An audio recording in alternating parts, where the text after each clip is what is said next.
we shall fervently strive to ensure that this armistice will, in fact, bring free peoples one step nearer to their goal of a world at peace.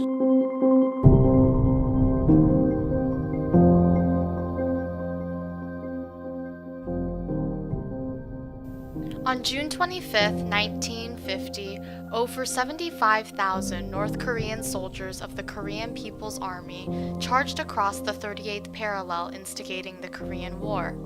This unexpected invasion was the result of unresolved tensions between the Soviet-supported North and the pro-Western South after World War II. North Korea initiated the war to take control of the entire peninsula and reunite both sides of the 38th parallel, including their governments. The United States, China, and the Soviet Union joined the battle with a proxy war in mind. They forced their political agenda onto North and South Korea, clouding the initial purpose of the conflict itself. To the U.S., this victory would be crucial in signifying the success of the American dream and, more importantly, the oppression of communism around the world. Over the course of 3 years, the participants of the Korean War labored over negotiations to cease battle between the North and South regions of Korea, eventually resulting in numerous triumphs and tragedies. By July 27, 1953, these deliberations culminated into the Korean Armistice Agreement, the catalyst that would lead to international economic, political, and social turmoil and eventual revolutions for the Korean Peninsula and United States. From October 25, 1951 to July 27, 1953, the participants of the war met periodically to develop the Korean Armistice Agreement in order to end the incessant fighting. The KPA and the CPVA represented the North, while the UN Command, directed by the US, embodied the South. The absence of the South's own representation signified their dissatisfaction with the way the US handled and intervened in their conflict, a tragedy in itself. This reaction would later become a crucial point to propel South Korea to seek a permanent resolution for the war. The signing of the armistice took place in Panmunjom, and by February 19, 1952, both sides agreed upon the Demilitarized Zone, or DMZ, separating North and South Korea into two independent countries, but could not manage to compromise on repatriating prisoners of war. The original arrangement was to return all prisoners of war to their home countries, but due to complications of prisoners refusing to return home, the finalization of the armistice was stalled. This sole issue prolonged negotiations for an additional year and a half, creating unnecessary tragedies of increased casualties and continual military funding for a war with no end in sight. Finally, by July 27th, a compromise was established, allowing all countries the opportunity to convince their prisoners to return, which settled the last negotiable aspect of the Korean Armistice Agreement.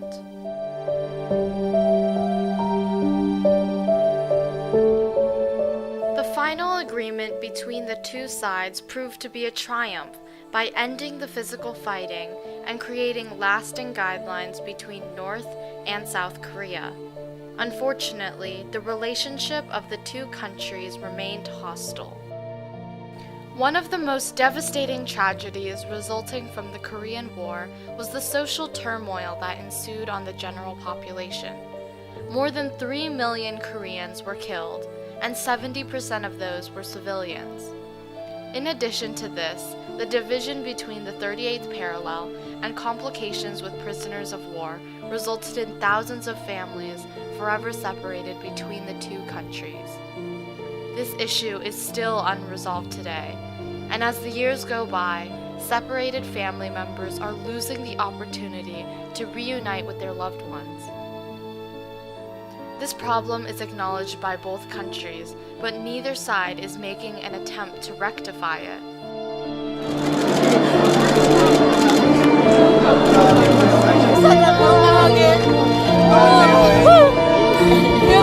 Ayo,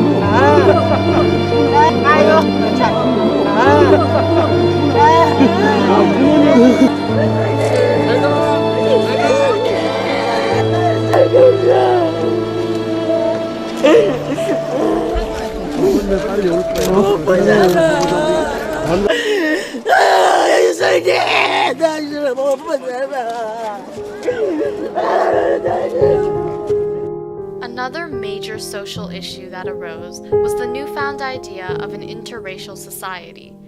During and immediately after the war, thousands of Korean women married U.S. military personnel and proceeded to have interracial children, dubbed GI babies. At the time, their mixed ethnicity was considered illegal, resulting in their humiliating and tragic exile from Korean society. Consequently, many children were put up for adoption in hopes they would have the opportunity to immigrate to the U.S., but the less fortunate were abandoned by ashamed parents. During this period, immigration laws in the U.S. still banned Asians, but by 1956, the Hart-Keller Act was passed, abolishing origin quotas.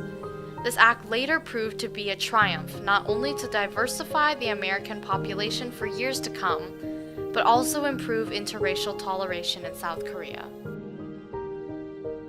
The economic repercussions of the armistice were also incredibly important. The country had lost a substantial amount of industrial plants, farmlands, and houses that supported the economy. In addition to this, millions of North Koreans used the war as an opportunity to escape to South Korea with hopes of a brighter future, but unfortunately, the majority of them were either tortured or killed because the South could not trust or differentiate the spies from pitiful immigrants. This led to further economic turmoil due to a lack of eligible individuals in the workforce. Most of these people were highly educated as well, leading to a detrimental brain drain that still represses North Korean advancement today. While North Korea's economy and technological advancements have shown little to no improvement, South Korea has grown to become a hub for innovations around the world. Today, South Korea has proven that it not only survived the devastation of the war, but now thrives to be the fourth largest and most prosperous economy in Asia. The most notable tragedy that North and South Korea suffered was the failure of both sides to reach their initial goal of the war, to reunify the peninsula and destroy the opposing political regime. Since the signing of the armistice was a mere ceasefire, physically ending the war, it did not resolve the initial conflict or heal the political tension between North and South Korea. In years past, open communication seemed like an impossible task, but recently, advocates have proven otherwise.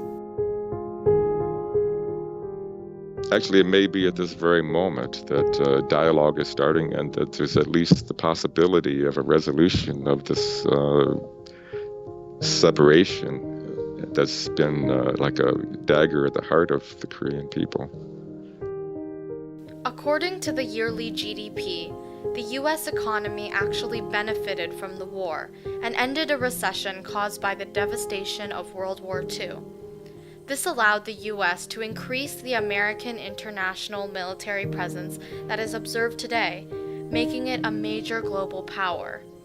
It was a justified means for the government to increase military spending for the development of weapons and an expansion of each military branch. The results of the Korean War also instilled a new sense of nationalism in the U.S., setting the tone for the oncoming Cold War. Throughout history, the Korean War has been overlooked as the forgotten war, but at its core lies a document called the Korean Armistice Agreement that has influenced people and countries alike.